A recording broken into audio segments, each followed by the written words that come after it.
बगैर खोए के, बगैर सूखे दूध के आपको गुलाब जामुन बनाएंगे। ब्रेड से इतने टेस्टी और इतने ज़बरदस्त बनते हैं कि आप खोए के और इतना महंगा खोया लेना भी भूल जाएंगे। इतने टेस्टी और इतने ज़बरदस्त से गुलाब जामुन आपको बनाना सिखाएंगे, एक डिफरेंट स्टाइल में और एक न्यू स्टाइल में, और टेस्ट भी बहुत ज़बरदस्त होगा। चलिए शुरू कर लेते हैं। सबसे पहले हम ब्रेड लेंगे, बिल्कुल फ्रेश ब्रेड ले लेनी है। आपने इसके साइडों से जो किनारे है वो रिमूव कर लेने हैं। तो बिल्कुल इस तरह आपने इसके तमाम किनारे रिमूव कर लेने हैं। उससे ये होगा आप किनारे आप बिल्कुल भी ज़ाया नहीं करेंगे। इसके हम ब्रेड क्रम्स बना लेंगे। को साइड पे कर देना है। ये देखिए बिल्कुल इस तरह। और अब हमने ये देखिए हमारी तमाम ब्रेड इस तरह हमने कटिंग कर लेनी है। कटिंग करने के बाद हमने इनके किनारे तमाम रिमूव करके अब हमने इनके ऐसे पीसेस कर लेने हैं। जितनी हमने ब्रेड कटिंग की थी इस तमाम ब्रेड के हमने ऐसे चॉप शेप में हमने इसके पीसेस कर लेने हैं। पीसेस करके हमने इसकी कटिंग कर लेनी है। कटिंग करके ये देखिए तमाम ब्रेड हमारी ये कटिंग हो चुकी है। अभी हम एक बाउल में इसको ऐड कर देंगे।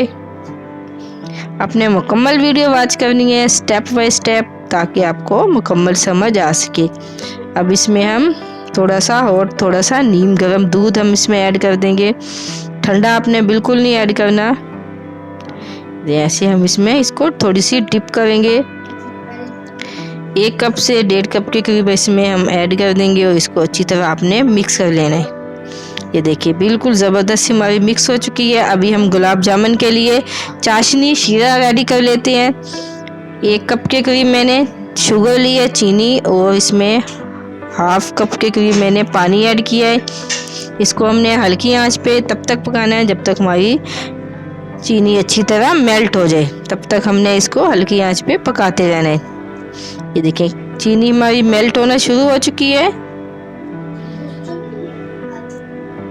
इसमें हम 2 अदद इलायची ऐड कर देंगे, जिसका फ्लेवर और जायका थोड़ा सा ज़बरदस्त होता है। 1 अदद इसमें लेमन जूस ऐड कर देंगे। इससे हमारी शीरा है बिल्कुल भी जमेगा नहीं। 1 पीस भी हम इसमें काट के ऐड कर देंगे।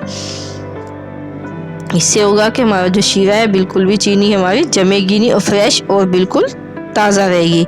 इसको आपने हल्की आंच पे पकाते रहना है। ये देखें बिल्कुल आपने थिक नहीं करना, हल्का सा बस ऐसे थोड़ा सा पक जाए। पकने के बाद इसको हम रख देंगे।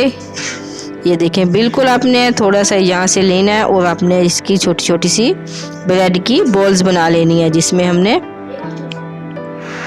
सिर्फ दूध ऐड किया था और अब इसमें कुछ भी ऐड नहीं करेंगे। इसी तरह आपने तमाम गुलाब जामुन रेडी करके रख लेने हैं। ये देखें बिल्कुल इसी तरह हल्का सा ऑयल लगाएंगे और हम इसके ज़बरदस्त से गुलाब जामुन रेडी कर लेने हैं।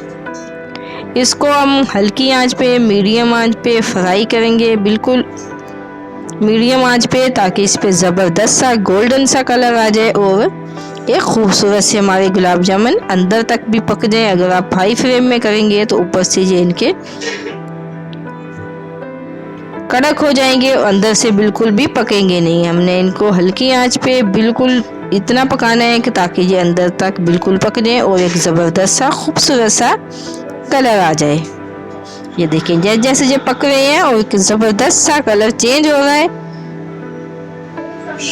इसी तरह आपने हल्की आंच पे पकाते रहना है ताकि कलर भी अच्छा आए और एक खूबसूरत से हमारे गुलाब जामुन, ये देखिए माशाल्लाह ज़बरदस्त से हमारे गुलाब जामुन रेडी हो गए हैं। इसी तरह हमने हल्की आंच पे इनको फ्राई करते रहना है और जैसे इनका थोड़ा सा कलर चेंज होगा हमने इनको निकाल लेना है।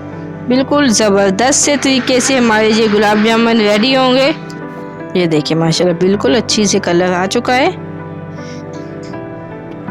जैसे थोड़ा सा ज़बरदस्त सा कलर आएगा, थोड़ा सा डार्क होगा, हम इसको निकाल लेने हैं। बिल्कुल ज़बरदस्त से हमारे बिल्कुल ये देखिए माशाल्लाह बहुत ज़बरदस्त सा कलर आ चुका है। अभी हम ये तमाम गुलाब जामुन निकाल लेंगे। निकालने के बाद हमने एक बाउल में रख देने हैं और जो हमने शीरा इसका रेडी किया था वो भी इसमें ऐड कर देना है। ऐड करने के बाद इसको हमने हल्का सा चम्मच से हिलाते रहना है और इसको 5 से 10 मिनट के लिए शीरे में डिप होने देना, ताकि ये अच्छी तरह अंदर जज्ब हो जाए और हमारे टेस्टी से और बगैर खोए के ज़बरदस्त से गुलाब जामुन रेडी हो चुके हैं। इतने आसान और इतने डिलीशियस बनते हैं कि आप खोए के और सूखे दूध के गुलाब जामुन खाना भूल जाएंगे। आपने लाजमी ट्राई करनी है, बहुत अच्छी रेसिपी है और बहुत यूनिक और टेस्टी सी रेसिपी आपके लिए लाए हैं, आपको पसंद आएगी। इतनी मज़ेदार और जायकेदार होते हैं कि देखते ही आपके मुंह में पानी आ जाएगा। हल्का सा हम इस पे बादाम ऐड करेंगे। ये देखिए माशाल्लाह कितने खूबसूरत सी हमारी ये रेसिपी रेडी हुई है। रमज़ान में भी, अफ्तारी में भी आप इसको घर पे इजीली बनाएं और इफ्तारी और सहरी एंजॉय करें। इतनी ज़बरदस्त सी रेसिपी है। अगर आपको हमारी रेसिपी अच्छी लगी तो फीडबैक लाजमी दीजिएगा। चैनल को सब्सक्राइब करना मत भूलिएगा और दुआओं में याद रखिएगा। अल्लाह हाफिज़। मम्मा जी